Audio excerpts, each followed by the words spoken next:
Hello नमस्कार दोस्तों, welcome to official math. Official math में आपका स्वागत है। आज आपको प्रतिशत की क्लास चल रही है। उससे पहले आपको कुछ बातें बतानी है कि आपके जो क्वेश्चन है वो कहाँ से हल हो रहे हैं, आपको क्वेश्चन कहाँ से मिल रहे हैं। तो दोस्तों बताना चाहूँगा कि आपको जो क्वेश्चन मिल रहे हैं वो आपको ये माथुरिया की बुक है, रामनिवास माथुरिया की। इसमें से आपको सभी महत्वपूर्ण क्वेश्चन आपको हल कराए जा रहे हैं। सभी का मतलब सभी ही क्वेश्चन करवाए जा रहे हैं दोस्तों। बाकी यानी कि इसमें से एक टाइप का यदि 10 क्वेश्चन है तो उसमें से 1-2 क्वेश्चन छोड़ के बाकी सभी क्वेश्चन आपको हल करवाए जा रहे हैं माथुरिया बुक के क्वेश्चन। फिर भी यदि आपको जो क्वेश्चन मैं छोड़ रहा हूँ उसमें कोई समस्या आए है तो आप कमेंट्स में लिख दीजिए, वो क्वेश्चन भी मैं आपको आगे हल करवा दूँगा। तो ठीक है दोस्तों, आपको ये बुक के बारे में पता लग गया होगा कि रामनिवास माथुरिया बुक है, एग्ज़ाम की दृष्टि से काफ़ी बेस्ट बुक है। बाकी आप अपने बुक के क्वेश्चन उठा के भी देखिए, एग्ज़ाम से काफ़ी मिलते जुलते हैं और आप प्रैक्टिस कीजिए बुक में भी। और यदि फिर भी कोई क्वेश्चन में आपको समस्या आ रही है तो आप कमेंट में लिख दीजिए, आपको क्वेश्चन का हल आगे की क्लास में मिल जाएगा। दोस्तों आज का पहला क्वेश्चन है आपका, दूध तथा जल के 40 लीटर मिश्रण में 10% जल है, इसमें कितना जल और मिलाना जाना चाहिए कि नए मिश्रण में जल 20% हो जाए। दोस्तों दूध और जल की बात कर रहा है और इसमें 40 लीटर टोटल मिश्रण है, यानी कि टोटल मिश्रण कितना है दोस्तों 40 लीटर। 40 लीटर यदि मिश्रण है दोस्तों तो 40 लीटर में से ही निकालूंगा मैं कि 40 लीटर मिश्रण है, उसमें से 10% ये निकालूंगा तो 10/100 निकालूंगा मैं। तो ये 2 जीरो 1 और दोनों जीरो से कैंसिल हो गई और 4 एकम 4, यानी कि ये 10% क्या है जल, और 10% का मतलब 4, यानी कि 4 लीटर क्या है जल। तो मैं 4 लीटर जल यहाँ पे ये जल लिख दिया और जल कितना हो गया दोस्तों 4 लीटर, यानी कि 4 लीटर क्या हो गया दोस्तों जल हो गया। और दोस्तों यदि 40 लीटर में से आपको पता है कि यदि 4 लीटर जल हो गया, 40 लीटर में से 4 लीटर जल हो गया तो बाकी दूध कितना बचा दोस्तों, दूध कितना बचा दोस्तों, दूध बचेगा आपका दोस्तों 36 लीटर। कितना बचेगा दोस्तों 36 लीटर, यानी कि जल तो कितना हो गया दोस्तों 4 लीटर और दूध कितना हो गया दोस्तों, दूध हो गया आपका 36 लीटर। इसमें आपको कोई समस्या नहीं कि जल तो हो गया 4 लीटर और दूध कितना हो गया 36 लीटर। अब मैं इसको यहाँ से हटा रहा हूँ क्योंकि क्वेश्चन हल करने में थोड़ी सी जगह चाहिए, तो यहाँ से हटा दिया। बताना चाहूँगा दोस्तों कि 4 लीटर जल है और 36 लीटर क्या है दूध है। अब इसमें क्वेश्चन में आगे क्या बोला कि इसमें कितना जल और मिलाना चाहिए, यानी कि दोस्तों जल ही तो मिला रहा है, दूध थोड़ी मिला रहा है। तो जल मिलाएगा तो प्लस करेंगे, कितना मिला रहा है यानी कि कितना जल मिलाना चाहिए। कितना का तो मुझे पता नहीं, पर मैंने यहाँ पे मान लिया x, यानी कि x जल मिल रहा है। तो नए मिश्रण में जल कितना होगा 20%, यानी कि नया मिश्रण होगा आगे जो भी, उसमें 20% क्या होगा दोस्तों जल, यानी कि 20% क्या होगा जल। 20 के साथ में प्रतिशत लग रहा है और प्रतिशत को मैं दोस्तों यहाँ से हटाऊँगा तो बटे में क्या लगा दूंगा 100। इसको काटा तो कितना आ गया 1/5, यानी कि 20 एकम 20 और 20×5 100, यानी कि इसको काटने पे दोस्तों कितना आ गया 1/5 आ गया दोस्तों। आगे है दोस्तों, यानी कि 1 तो जल है और 5 में से यदि 1 जल है 1, तो बाकी दूध कितना बचा, 5 में से यदि 1 जल हो गया तो दूध कितना बचा दोस्तों 4, यानी कि 20% का मतलब यही हुआ कि 1/5, 1/5 में टोटल कितना है 5, जिसमें से 1, यानी कि 20% जल है तो 20% का मतलब कितना हो गया 1। यदि 1 जल है तो 5 क्या बचेगा, 5 में से यदि 1 जल है तो 4 क्या बचेगा दोस्तों दूध बचेगा, यानी कि 1/4 इसको मैंने यहाँ पे लिख दिया। अब तो दोस्तों क्वेश्चन ईजी हो गया। 4 गुणा 4 करूँगा तो कितना हो गया 16, प्लस 4 गुणा x करूँगा तो कितना हो जाएगा दोस्तों 4x, बराबर का चिन्ह है यहाँ पे। 36 गुणा 1 करूँगा तो कितना हो जाएगा दोस्तों 36। ये हमारा समीकरण बन गया दोस्तों। प्लस का 16 है, यहाँ से उठ के यहाँ पे आएगा, किस में हो जाएगा माइनस में। तो प्लस का 16 माइनस में हुआ तो कितना बच गया दोस्तों यहाँ पे 20 बच गया। चिन्ह किसका है, बराबर का। यहाँ पे 4x, 4x बराबर कितना है दोस्तों 20, तो मान किसका चाहिए x का, तो 4 को नीचे ले जाऊंगा तो x बराबर कितना हो जाएगा दोस्तों 5, यानी कि x बराबर 5 हुआ और हमारा आंसर भी कितना आ गया 5, यानी कि 5 लीटर जल और मिलाना चाहिए। हमारे क्वेश्चन का आंसर क्या आ गया दोस्तों 5 लीटर। तो दोस्तों इस क्वेश्चन का आंसर 5 लीटर आ गया, बट इसको एक तरीके से और करते हैं हम, आंसर टू आंसर तरीके से। तो दोस्तों वो कैसे करेंगे, हम इसको यहाँ से हटा रहे हैं ऐसे कि दूध और जल का मिश्रण है कितना, 40 लीटर मिश्रण है, जिसमें से 40 लीटर का मिश्रण है, जिसमें से 10% क्या है दोस्तों जल है, और 10% यदि जल निकाला मैंने तो यानी कि 4 क्या हो गया जल और बाकी 36 क्या हो गया दोस्तों दूध हो गया दोस्तों। यानी कि 4 लीटर तो क्या हो गया दोस्तों जल हो गया और 36 लीटर क्या हो गया दोस्तों दूध हो गया। अब दोस्तों क्वेश्चन में मिलाने की किसकी बात कर रहा है, दूध की। तो दूध में कितना मिला दिया 5, क्योंकि हमारा क्वेश्चन आ गया आंसर अब से पहले, तो कितना मिला दिया 5। मिलाने से पहले मिश्रण कितना था 40 था, जबकि अब 40 में से 5 और मिलाने पर कितना हो गया मिश्रण 45, यानी कि मिश्रण कितना हो गया 45। पूछा किसके बारे में है, जल का, यानी कि जल का कितना प्रतिशत आना चाहिए 20%। यदि 5 और 4 9, यानी कि पहले जल 4 था, 5 और मिला दिया, अब जल कितना हो गया 9, और अब किस में से होगा 40 में से होगा या 45 में से होगा, क्योंकि दोस्तों पुराना मिश्रण तो 40 है जबकि वर्तमान कितना है 45 में से, और गुणा किससे करेंगे 100 से, क्योंकि प्रतिशत में बोला है 9 5 45, 5 बढ़ गया, और 5 का भाग 100 में देंगे तो कितना आएगा 20%, यानी कि 20% क्या हो गया दोस्तों जल। इसलिए बता रहा हूँ कि हमारा आंसर क्या हो गया दोस्तों 5 लीटर। दोस्तों नेक्स्ट क्वेश्चन है हमारा, नेक्स्ट क्वेश्चन दोस्तों आज का, एक परीक्षा में एक छात्र ने 28% अंक प्राप्त किए तथा वह 55 अंकों से अनुत्तीर्ण, अनुत्तीर्ण का मतलब होता है दोस्तों फेल हो गया, कितने अंकों से 55 अंकों से क्या हो गया अनुत्तीर्ण हो गया। उसी परीक्षा में दूसरे छात्र ने 37% अंक प्राप्त किए, जो उत्तीर्ण होने से यानी कि पास होने से 17 अंक क्या ला रहा है अधिक ला रहा है। दोस्तों क्वेश्चन को आपको मैंने जस्ट इससे पहले की क्लास में दोनों तरीके से बताया था, बस इसमें आपका एक ही तरीके से बताया जाएगा जो इम्पोर्टेंट है, उससे आपका क्वेश्चन हर तरीके से यानी कि पूरा क्वेश्चन में कुछ भी पूछेगा तो आप जवाब दे सकते हो। दोस्तों आपको ये तो पता है नहीं कि टोटल पूर्णांक कितना है, पूर्णांक की होता तो आपको क्वेश्चन का आंसर होने में इजी भी होता। तो दोस्तों मैंने पूर्णांक मान लिया x में से 28% यानी कि टोटल पूर्णांक मान लिया x, उसमें से कितना 28% अंक प्राप्त किए, यानी कि x में से कितने 28% अंक प्राप्त कर लिया, यानी कि 28/100, कोई समस्या नहीं।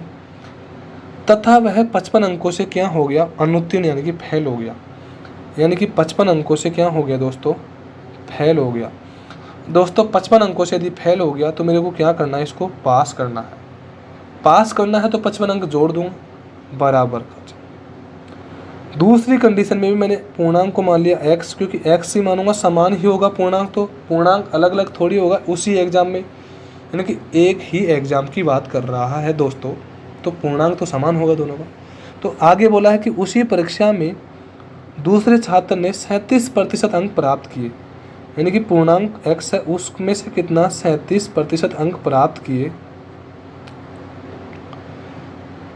तो उत्तीर्ण होने से न्यूनतम अंकों से 17 अंक, यानी कि इसमें 17 अंक अधिक ला रहा है, तो 17 अंक यदि माइनस भी करूँगा दोस्तों तो भी क्या हो जाएगा वो पास हो जाएगा। यानी कि दोस्तों इस कंडीशन में मेरे को पास करना है और इस कंडीशन में मेरे को पास करना है, यानी कि यहाँ पे भी वो स्टूडेंट पास हो गया, माइनस किया 17 और यहाँ पे प्लस किया 55, तो भी क्या हो गया दोस्तों पास हो गया, यानी कि दोनों कंडीशन में दोस्तों क्या हो गया पास हो गया।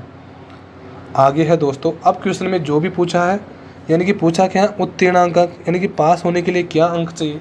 अब दोस्तों पास होने के लिए अंक तो जब मिलेगा जब हमको टोटल यानी कि x का मान मिलेगा, और x का मान तब मिलेगा जब हम 28 को x के गुणा करेंगे, तो दोस्तों कितना हो जाएगा 28x हो जाएगा।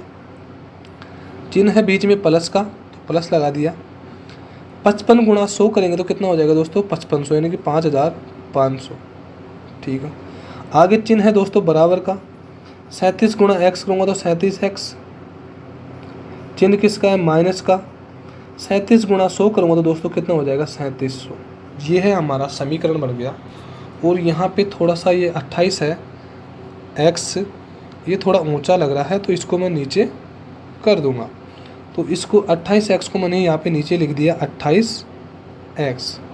यह है हमारा समीकरण बन गया। 28x प्लस 5500 बराबर 37 माइनस 3700। दोस्तों ये 3700 नहीं है, सॉरी ये 37 है। कितना है दोस्तों ये 1700, सॉरी ये कितना है दोस्तों 1700, सॉरी वो गलती होगी दोस्तों, ये 1700 है। आगे बताना चाहूँगा दोस्तों कि यहाँ पे 28x प्लस 5500 है बराबर 37x माइनस 1700 है। ये 28x प्लस का है दोस्तों, तो यहाँ से उठा के मैं यहाँ पे लाऊंगा तो किस में हो जाएगा माइनस में, कितना हो जाएगा 28x। कितना बचेगा दोस्तों ये 9x। ठीक है, चिन्ह तो बराबर का ही रहेगा बीच में। माइनस का 1700 दोस्तों, यहाँ पे आगे किस में होगा प्लस का 1700। इनका योग कितना हो गया दोस्तों 7200 हो गया, यानी कि 9x बराबर कितना हो गया दोस्तों 7200। और 9x बराबर 200 हो गया तो दोस्तों मान किसका चाहिए x का, तो 9 8 72, यानी कि x बराबर कितना आ गया 800। यानी कि इतना तो आपको काटना आता है कि 9 8 72, यानी कि x बराबर कितना आ गया दोस्तों 800। 800 यदि क्वेश्चन में पूर्णांक पूछा होता तो आंसर कितना होता दोस्तों 800। जबकि दोस्तों क्वेश्चन में पूर्णांक नहीं पूछा है, क्वेश्चन में पूछा है कि उत्तीर्णांक, सॉरी यानी कि पास होने के लिए कितने चाहिए दोस्तों। तो दोस्तों यदि पास होने के लिए चाहिए हमको, तो हमको x बराबर 800 चाहिए, यानी कि ये तो हमको हल कर लिया कि x बराबर कितना है 800। x बराबर तो 800, इसमें कोई समस्या नहीं है दोस्तों। तो x की जगह हम 800 रख के देख लेंगे, हमको आंसर मिल जाएगा। यानी कि x की जगह 800 रख दिया, मल्टीप्लाई 28/100 कर दिया, प्लस कितना है दोस्तों 55 करना है क्योंकि पास करना है पहली कंडीशन में। दूसरी कंडीशन में भी दोस्तों 800 रख दिया, पूर्णांक 37%, 37/100, और माइनस कितना करना है 217 क्योंकि पास करना है दोनों कंडीशन में। ये 2 जीरो से 2 जीरो कैंसिल हो जाएगा दोस्तों, 8 8 64 4 हो गया, और 8 दूनी 16 और 6 कितना हो गया दोस्तों 22, यानी कि 224 तो ये गुणा करने पे हो गया। यानी कि 800 का 28% निकालूंगा दोस्तों तो 224 तो ये हो गया, और इसमें 55 और ऐड करूंगा दोस्तों तो ये हो जाएगा 279, यानी कि 279। यानी कि उत्तीर्णांक कितना हो गया 279, जबकि प्राप्त कितना किया था पहली कंडीशन में 224। दूसरी कंडीशन में देखते हैं दोस्तों, 2 जीरो से 2 जीरो कट गई, 8 7 56, हासिल का 5, 8 3 24, और 5 कितना हो गया दोस्तों 29, यानी कि 296। इसमें से माइनस करूँगा 17, तो इस कंडीशन में भी दोस्तों कितना आएगा 279, सॉरी। अब दोस्तों यानी कि पूर्णांक तो आपको पहले निकालना सिखाया था, पूर्णांक दोनों कंडीशन में 800 है, 55 अंक जोड़ दिया, यानी कि 224 पहली कंडीशन में 28% प्राप्त किया, 296 दूसरी कंडीशन में 37% प्राप्त किया, इसके 17 अंक अधिक हैं तो 269 हो गए, 79 हो गए, और इसके 55 अंक कम है तो इसमें 269 हो गए। 224 में 55 जोड़ूंगा तो 269 होंगे, और 296 में 17 माइनस करूँगा तो कितना होगा 269। यानी कि पास होने के लिए कितने चाहिए 269। इस कंडीशन में भी यही आ रहा है और इस कंडीशन में भी यही आंसर आ रहा है, इसलिए यहाँ पे बराबर का चिन्ह लगाया था। आपका यदि पहले क्वेश्चन हुआ होगा कि बराबर का चिन्ह कहाँ से आया, तो बराबर का चिन्ह यहाँ से आया कि दोनों कंडीशन में मेरे को पास करना है, और यहाँ पे भी पास ही हो रहा है और यहाँ पे भी पास ही हो रहा है। उम्मीद करता हूँ दोस्तों आपको समझ में आ गया होगा। नेक्स्ट क्वेश्चन लेता हूँ दोस्तों। विद्यार्थियों के एक समूह में 70% अंग्रेजी बोलते हैं, 65% हिंदी बोलते हैं। यदि इन विद्यार्थियों में से 27% विद्यार्थी दोनों भाषाओं में से कोई भी भाषा नहीं बोल सकते, तो इस समूह में कितने प्रतिशत विद्यार्थी दोनों भाषाएं बोल सकते हैं। यानी कि दोनों भाषाएं बोलने वाले छात्र चाहिए हमको। पर पहले क्वेश्चन को हल तो कीजिए दोस्तों। हल करेंगे इसको, तो इसको एक डायग्राम के माध्यम से हल करेंगे तो काफ़ी इजी रहेगा दोस्तों। यानी कि ये डायग्राम बना लिया दोस्तों हमने, एक तो ये बना लिया और एक ये बना लिया दोस्तों। क्वेश्चन में बोला है दोस्तों कि 70% क्या बोलते हैं अंग्रेजी, यानी कि इंग्लिश लिख दिया मैंने, इंग्लिश। दूसरी कंडीशन में दोस्तों क्या है, 65% क्या बोलते हैं दोस्तों हिंदी। 65% क्या बोलते हैं दोस्तों हिंदी, यानी कि एच लिख दिया। यदि इन विद्यार्थियों में से 27% विद्यार्थी दोनों भाषाओं में से कोई भी भाषा नहीं बोलते, दोस्तों आपका ही जवाब रहेगा कि 70% भी बोलने वाले हैं और 65% भी बोलने वाले हैं। तो क्या 27% बीच में थोड़ी लिखाऊंगा यहाँ पे, क्योंकि ये तो नहीं बोलने वाले हैं। तो लिखना क्या है मेरे को यहाँ पे, बोलने वाले, ना कि मैं नहीं बोलने वाला नहीं लिख सकता। लिखूंगा क्या यहाँ पे, बोलने वाला लिखूंगा, क्योंकि ये भी बोलने वाले हैं और ये भी बोलने वाले हैं। तो यहाँ पे दोनों भी क्या होंगे, बोलने वाले। तो इसलिए मैं आगे क्वेश्चन में क्या लिखूंगा, बोलने वाले लिखूंगा, बोलने वाले लिखूंगा दोस्तों। तो यहाँ पे 100 में से यदि 27% दोनों भाषाएं नहीं बोलते हैं 100 में से, तो 73% तो दोनों भाषाएं बोलते ही होंगे दोस्तों, बोलते ही तो है ना। तो 73% छात्र दोनों भाषाएं बोलते हैं, जो इंग्लिश भी बोलते हैं और हिंदी भी बोलते हैं। दोनों भाषाएं क्या बोलते हैं, 73% छात्र बोलते हैं। अब तो दोस्तों उम्मीद करता हूँ कि आपको समझ में आ गया होगा कि मैं क्या बोलना चाह रहा हूँ, कि अब 73% क्या बोल रहे हैं, दोनों भाषा बोल रहे हैं दोस्तों, यानी कि इसको यहाँ से ऐड कर दिया। अब दोस्तों 70% इंग्लिश बोलने वाले हैं और 65% हिंदी बोलने वाले हैं, जबकि दोनों भाषा बोलने वाले कितने हैं, 73। दोस्तों मेरे को ये बताइए टोटल ये कितना होगा, 100% होगा, और यहाँ से भी ये टोटल कितना होगा दोस्तों, 100% होगा, क्योंकि इधर से यहाँ का मान 100% है और इधर से यहाँ के भी मान कितना हो गया, सॉरी 100% है इसका मान, ठीक है। पर दोस्तों बताना चाहूँगा कि इसमें ये भी बीच में आ रहा है इधर से, यानी कि इसको मैं यहाँ से ले रहा हूँ तो यहाँ तक तो कितना है, 65%, और इसको मैं यहाँ से ले रहा हूँ यहाँ तक, तो ये भी कितना हो गया, 70। जबकि इसमें ये भी ऐड हो रहा है इसमें, और इसमें भी ये ऐड हो रहा है, यानी कि ये चीज़ 2 बार क्या हो रही है दोस्तों, रिपीट हो रही है, दोनों तरीके से क्या हो रही है, रिपीट हो रही है।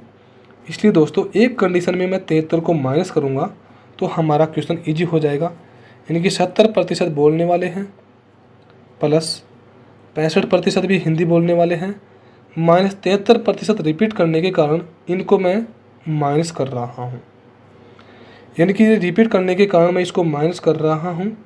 और माइनस किया तो 70 और 65 का योग कितना होगा दोस्तों, 135, और 135 में से यदि 73 माइनस करूँगा दोस्तों तो कितना आएगा दोस्तों, 62%, यानी कि 62% क्या है दोस्तों, दोनों भाषाएं बोलने वाले कितने हैं दोस्तों, 62% है।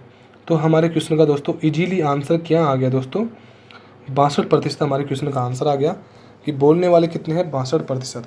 क्योंकि दोस्तों 73% को माइनस इसलिए किया था क्योंकि ये दोनों कंडीशन में रिपीट हो रहा था, ये 70 इंग्लिश में और 65 हिंदी में, और जबकि दोनों में रिपीट हो रहा है इसलिए इसको माइनस किया था।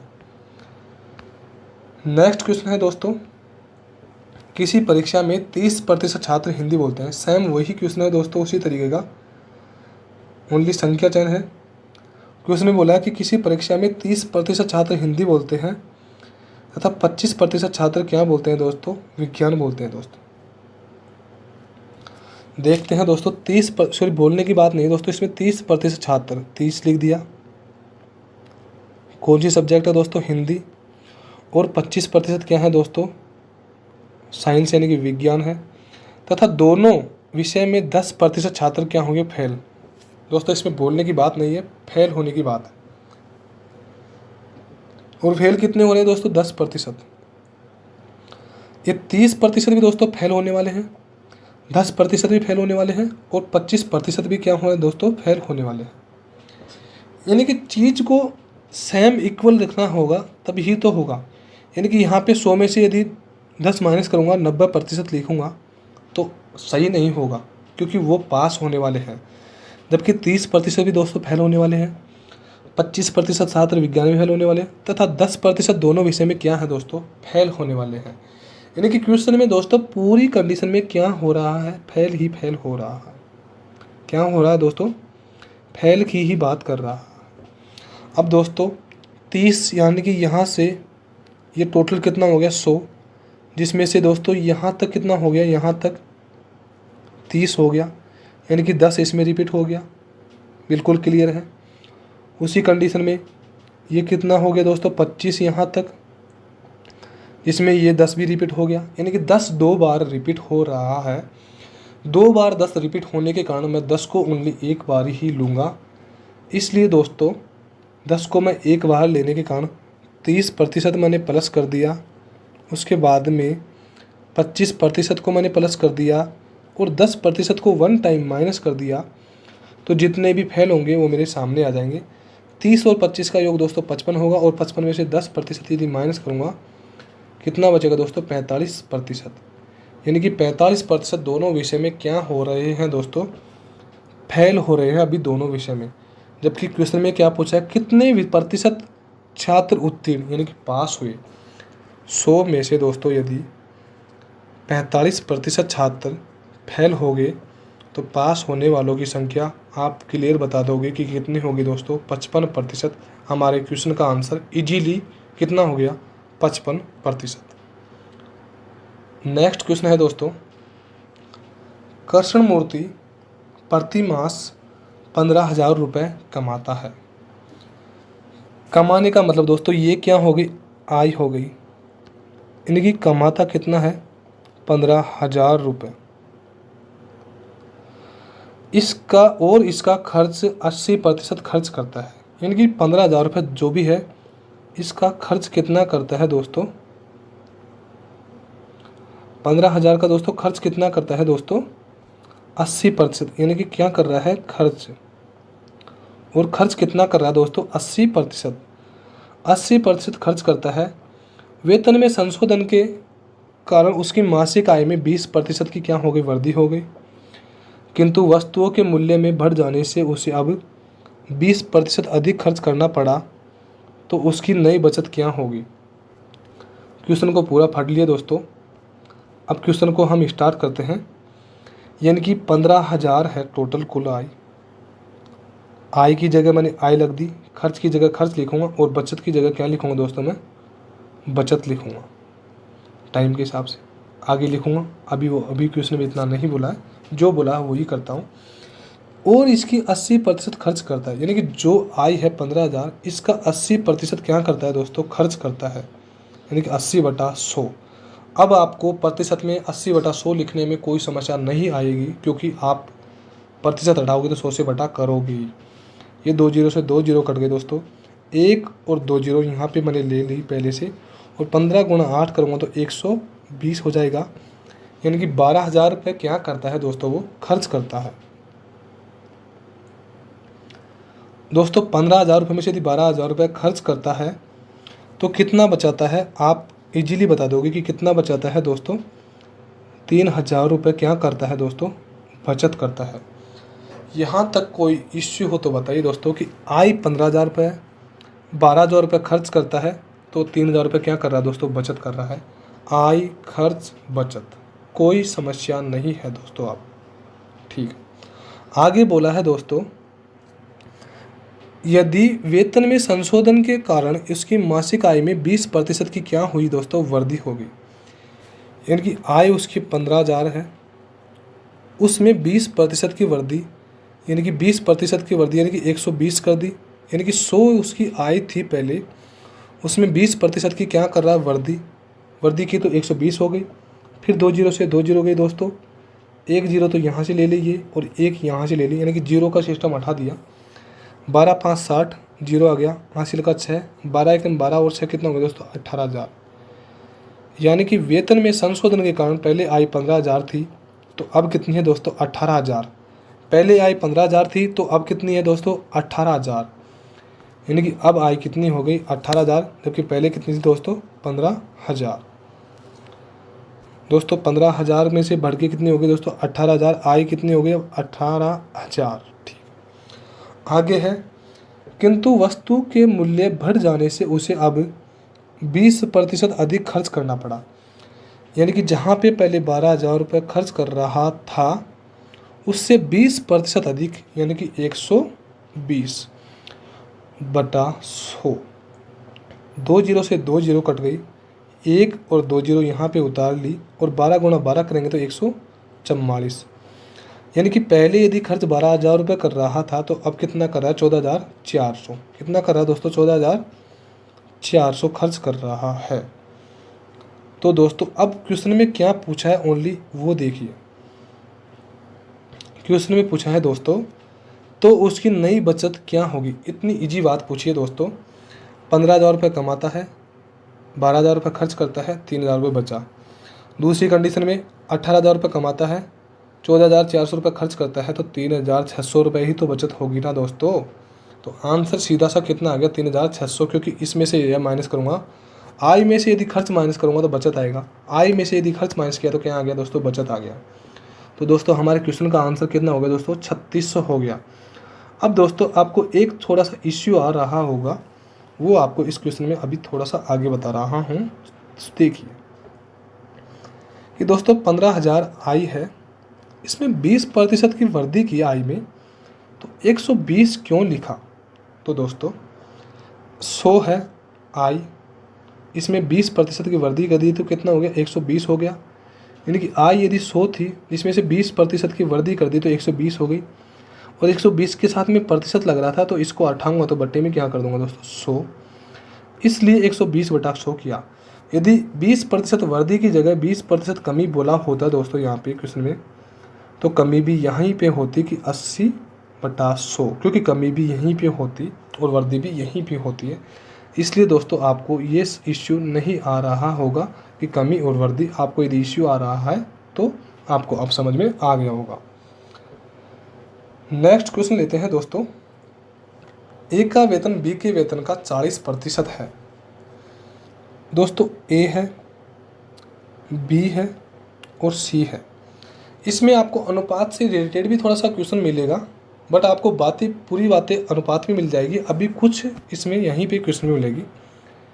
ए का वेतन बी के वेतन का 40% है। दोस्तों सबसे पहले तो मैं 40% है तो इसके साथ में प्रतिशत लग रहा है तो इसका मतलब निकालना सीखूंगा। 40% का मतलब क्या है? 20 दूनी 40 और 20 5 100, यानी कि 2/5 40% का मतलब है दोस्तों। और ये 2/5 40% का मतलब है दोस्तों, 2/5 है। तो क्वेश्चन में क्या बोला है? 2/5 यदि 40% का मतलब है तो बी के वेतन का 40%, यानी कि बी का वेतन यदि 5 है, उसका 2 क्या है? ए, यानी कि 2 5 का 40% ही है दोस्तों। यानी कि बी का यदि 5 है, बी के वेतन का 40%, यदि बी का वेतन 5 है तो ए का वेतन कितना हो गया दोस्तों? 2 हो गया। दोस्तों वैसे आप बड़ा करके करते हो तो थोड़ा इशू रहेगा, इसलिए मैं आपको संख्या छोटी करके इसलिए इजी बता रहा हूँ दोस्तों। तो ये 2/5 हटा दिया। आगे है दोस्तों बी का वेतन सी के वेतन का 25%।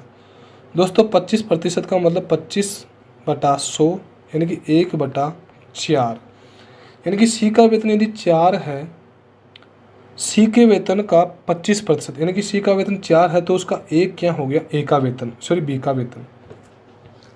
यानी कि सी के वेतन का 25% किसका वेतन है? बी का वेतन। यानी कि 1/4 का 25% ही है, क्योंकि निकाल के देख लो, 100 से निगुणा करेंगे तो 25% आएगा। यानी कि सी का वेतन यदि 4 होगा तो ए का वेतन कितना होगा? 1 होगा। कितना होगा? सॉरी बी का वेतन कितना होगा? 1 होगा। आगे दोस्तों अब तो ये अनुपात का क्वेश्चन है, अब तो क्वेश्चन तो पूरा हल हो गया।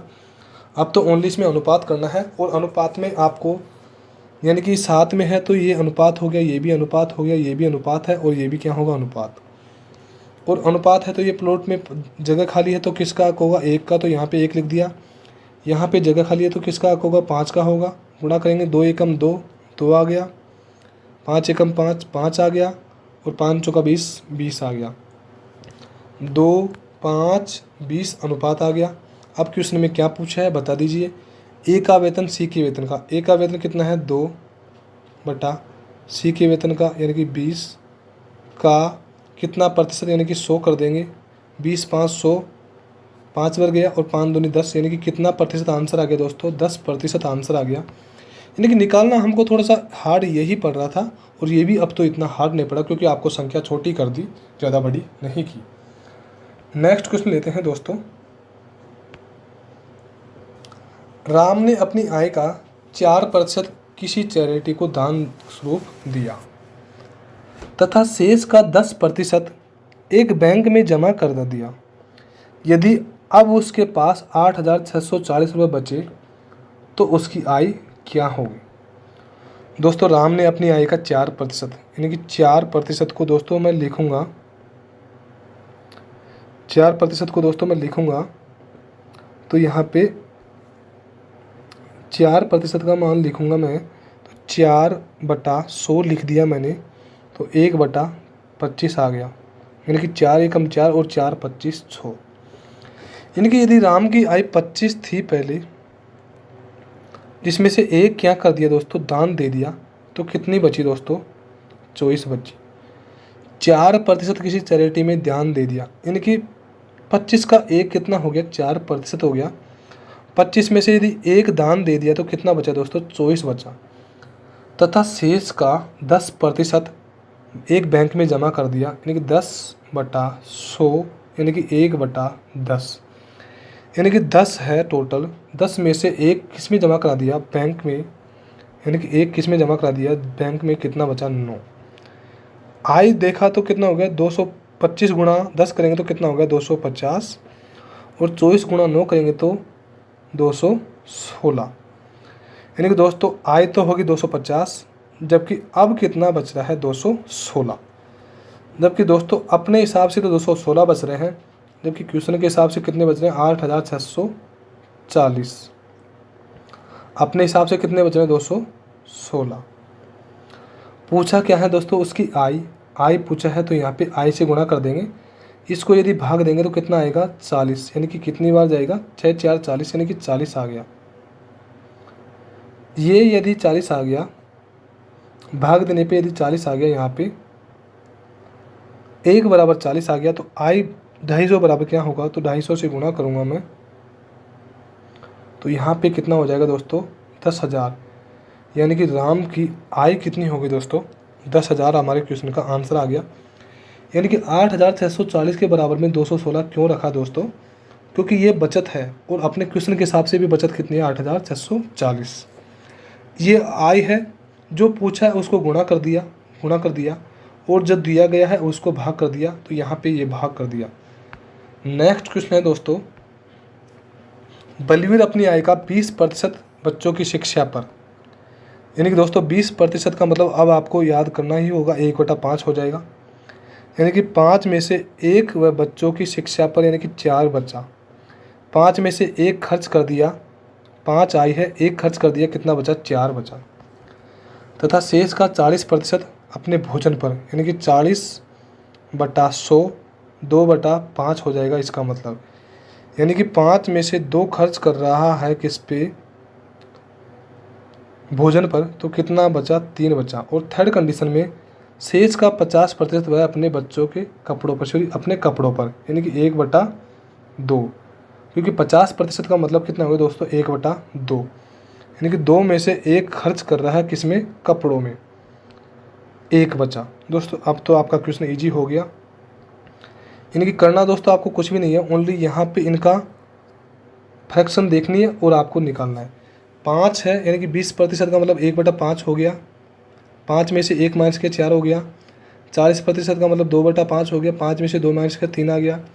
50% का मतलब 1/2 आ गया। 2 में से 1 माइनस हो तो 1 हो गया। अब तो दोस्तों 5 गुणा 10 किया तो 10 हो गया। 5 गुणा 2 किया तो 10 हो गया, और 10 गुणा 5 किया तो दोस्तों कितना हो गया? 50। यानी कि आय तो कितनी होगी दोस्तों? 50। अपने क्वेश्चन के हिसाब से 50 हो रही है। आगे है बचत कितनी है? 4 थी 12, यानी कि बचत कितनी हो रही है दोस्तों? 12। जबकि क्वेश्चन के हिसाब से बचत कितनी हो रही है? 14,400। क्वेश्चन के हिसाब से बचत कितनी हो रही है? 14,400 बचत हो रही है। अपने हिसाब से कितनी हो रही है? 12। ये 0 है दोस्तों। 14,400 बचत है क्वेश्चन के हिसाब से, अपने हिसाब से कितनी है? 12। पूछा क्या है? मासिक आय। 50 से गुणा करेंगे। पीछे के क्वेश्चन में थोड़ी जगह कम थी, इसलिए बराबर यहाँ पे साइड में गुणा नहीं किया। इसमें आय के बारे में पूछा है तो गुणा किससे कर दिया? 50 से। अब दोस्तों 144 को गुणा 14,400 में भाग देंगे 12 का, तो कितने बार जाएगा 12 बार, और 12 गुणा 5 करेंगे तो दोस्तों कितना आ जाएगा 60,000 आ जाएगा। ये हमारे क्वेश्चन का अभी आंसर नहीं है, क्वेश्चन को थोड़ा सा घुमा दिया। यदि वार्षिक बचत पूछा आय पूछा होता तो 60,000 होता दोस्तों आंसर। बट दोस्तों वार्षिक नहीं पूछ के मासिक आय पूछ लिया, यानी कि महीने की आय। यदि 12 महीने की आय 60,000 है तो एक महीने की आय कितनी होगी दोस्तों 12 5 60, यानी कि 5,000 हमारे क्वेश्चन का क्या हो गया दोस्तों आंसर। आंसर तो दोस्तों यहाँ पे क्वेश्चन का 60,000 ही होता यदि वार्षिक आय पूछा होता। वार्षिक आय पूछा होता तो क्वेश्चन में आंसर 60,000 होता, बट वार्षिक आय नहीं पूछ के मासिक आय पूछा है तो 60,000 में 12 का भाग देंगे तो क्योंकि एक महीने का कितना हो गया 5,000। नेक्स्ट क्वेश्चन है दोस्तों, यदि कोई व्यक्ति अपनी आय का 40% भोजन पर, 20% मकान किराए पर तथा शेष का 70% बच्चों की शिक्षा पर खर्च करता है तो उसकी आय का कितना प्रतिशत बचा। दोस्तों क्वेश्चन ये इन क्वेश्चन जैसे कि ये क्वेश्चन दे रखे हैं पीछे के, इनसे थोड़ा अलग है, क्योंकि इन क्वेश्चन में थोड़ा देखिए दोस्तों, आपको बता रहा हूँ कि इन क्वेश्चन में शेष 20% बच्चों की शिक्षा पर, शेष का और यहाँ पे बच्चों की शिक्षा के बाद में दो जगह शेष का लिख दिया, बट यहाँ पे क्वेश्चन में ओनली शेष का नहीं लिखा। कोई व्यक्ति अपनी आय का 40% भोजन पर, 20% मकान किराए पर, यानी कि दोनों का क्या होगा ऐड होगा, और 40 और 20 कितना हो गया 60%। 60% यानी कि 60/100 3/5, यानी कि आय यदि 5 है और 3 खर्च कर रहा है तो बचा कितना दोस्तों 2। यदि यहाँ पे शेष का दिया होता तो ये ऐड नहीं होता, 20% का अलग निकलता। आगे शेष का ये दे दिया तो 70% और 70% का 70/100 0 से 0 7/10। आय यदि 10 है 7 खर्च कर रहा है तो कितना बचा 3। आय यदि 50 है कितनी बची 6 बची, यानी कि पूछा है क्वेश्चन में कि तो उसकी आय का कितना प्रतिशत बचा। दोस्तों आय कितनी बची 6 बची, किस में से बची दोस्तों 50 में से, और गुणा किससे करेंगे दोस्तों 100 से करेंगे। 100 में 50 का भाग देंगे दोस्तों 2 बार जाएगा, और 2 गुणा 6 कितना हो जाएगा दोस्तों 12%। आपको ये इश्यू नहीं होना चाहिए कि यहाँ पे ये क्या किया, आय 50 है बचत 6 है, उसकी आय का यानी कि 6 है आय 50 है, आय का कितना प्रतिशत बचा, यानी कि 6 बचा, किस में से बचा 50 में से, गुणा किससे कर दिया 100, इसलिए कितना आ गया दोस्तों आंसर 12%। नेक्स्ट है दोस्तों इम्पोर्टेंट क्वेश्चन है काफ़ी। एक शीशा अयस्क की खान में धातुओं की प्रतिशतता 60% है। अब धातुओं में रजत का प्रतिशत 3/4 है। कितना है दोस्तों 3/4 है, और शेष शीशा है। यदि खान में निकाले गए इस अयस्क का द्रव्यमान 8,000 किलोग्राम है तो शीशे का द्रव्यमान कितना होगा। दोस्तों क्वेश्चन को आपको जगह से पकड़ना है, इजी ही क्वेश्चन है, ज़्यादा कुछ नहीं है, काफ़ी बड़ा क्वेश्चन है, बट आपको 2 ही लाइन में क्वेश्चन का आंसर मिलेगा। देखिए दोस्तों कैसे, यानी कि दोस्तों शीशे का अयस्क की खान में धातुओं का प्रतिशत कितना है 60। दोस्तों धातु का प्रतिशत यदि 60 है तो 60 है किस में से 8,000 में से था दोस्तों, यानी कि टोटल द्रव्यमान कितना है 8,000, और 8,000 में से 60% निकाला तो 60/100 निकाला, तो यानी कि इसको हल किया तो कितना आ जाएगा दोस्तों 4,800। ये क्या है धातुओं का प्रतिशत, यानी कि ये 4,800 तो धातुओं का प्रतिशत है दोस्तों। आगे क्या बोला दोस्तों, अब धातुओं में, यानी कि धातु कितनी है 4,800 धातु निकली, तो पूछा क्या है अब धातुओं में, यानी कि इन धातुओं के बारे में पूछा है। रजत की प्रतिशतता, यानी कि रजत की प्रतिशतता कितनी है 3/4%, यानी कि 3/4, और साथ में क्या लग रही है प्रतिशत, और इस प्रतिशत को यहाँ से मैं हटाऊँगा तो बटे में क्या लगाऊंगा दोस्तों 100, यानी कि 3/400 आ जाएगा, 3/400 आ जाएगा। अब दोस्तों इसको हल करूंगा तो कितना आ जाएगा दोस्तों 36, और ये 36 क्या मिला रजत।